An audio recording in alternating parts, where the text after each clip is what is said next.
Здравствуйте, самые лучшие зрители! Меня зовут Полина. Я очень люблю цветы. Все подоконники ими заставлены. Но скоро зима. От окна будет дуть холодом, а снизу горячий воздух. Корням растений некомфортно. Поэтому сегодня будем шить коврик для цветочных горшков. Сами понимаете, что возможно и пролитая вода, и просыпанная земля. Поэтому материал берем такой, который не жалко. Буквально шьем из текстильного мусора. Специально приберегла обрезки утеплителя, кусочки хлопковой ткани. Для начала это все надо измельчить, мелко порезать. Текстильную крошку надо хорошо перемешать, а потом ровным слоем разложить на куске марли. Края марли надо ровно подвернуть, чтобы образовался сверток примерно 20 см шириной и 60 см длиной. Но это мои размеры. Вы делаете под свои подоконники. Затем эту марлево-мусорную заготовку надо тщательно проутюжить с паром, убрать лишнюю пышность, а дальше уже простегать. Самый главный секрет стежки – это приставной столик. Надо, чтобы все полотно лежало ровно на одной плоскости с игольной пластиной. Мы же помним, какие мелкие кусочки мы использовали, поэтому стежку делаем частой.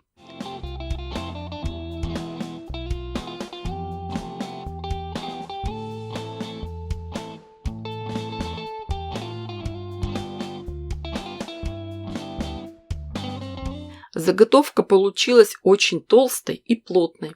Шить прямо по ней будет сложно, поэтому приготовим кусок вспомогательной ткани.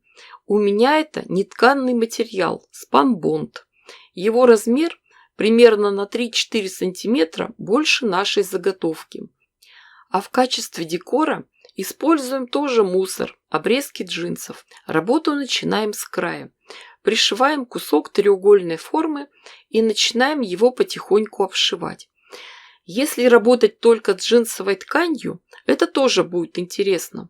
Но мне захотелось пристроить тоже мусор, кромки от ткани, которые нормальные швеи просто выбрасывают. В принципе, ничего сложного нет. Шьем, чередуя кромки и джинсовые кусочки.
Единственное отличие в том, что когда мы пришиваем кромки, то шьем по плотному, обработанному краю по лицевой стороне.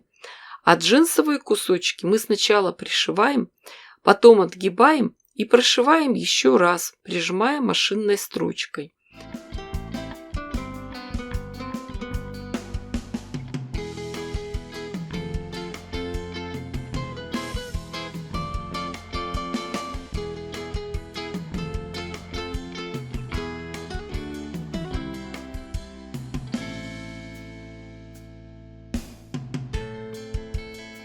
Знаете, девочки, я недавно обнаружила, что очень многие фабрики стали выпускать ткани с рисунком под лоскутное шитье. Причем печать настолько объемная и реалистичная, что издали сложно понять, что это не настоящее лоскутное шитье. А мы с вами молодцы, можем шить сами. Всегда вспоминаю анекдот, когда дети рассказывают друг другу, откуда они взялись. Кого-то в магазине купили, кого-то в капусте нашли, кого-то из интернета скачали. А один мальчик говорит: «А у нас семья бедная, денег нет, папа сам делал».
Когда вся основа заполнена, заготовку проутюживаем, подравниваем и отрезаем все лишнее.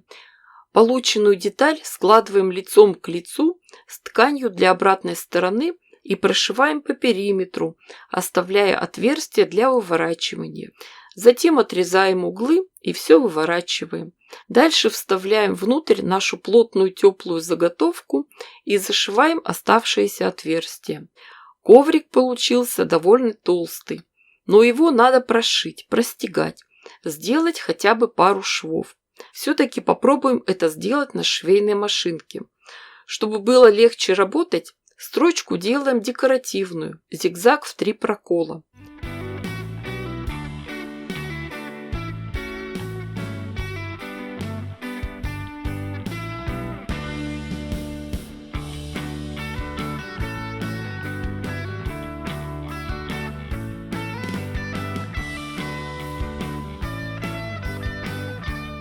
И получилась у нас прекрасная вещь – коврик на подоконник. Защита растений и от холода, и от жары. А если у вас есть домашние животные, то, думаю, они оценят вашу заботу. Ведь им будет гораздо приятнее сидеть на подоконнике и наблюдать за жизнью за окном. Ну что ж, девочки, я дала вам идею. Шейте, творите, вытворяйте. Не ждите чудес, чудите сами. Ставьте классы, пишите комментарии. Обязательно подпишитесь, чтобы не пропустить мое новое видео. Огромное спасибо всем, кто поддерживает меня на Бусти. С вами была Полина. Всем пока-пока и до скорых встреч!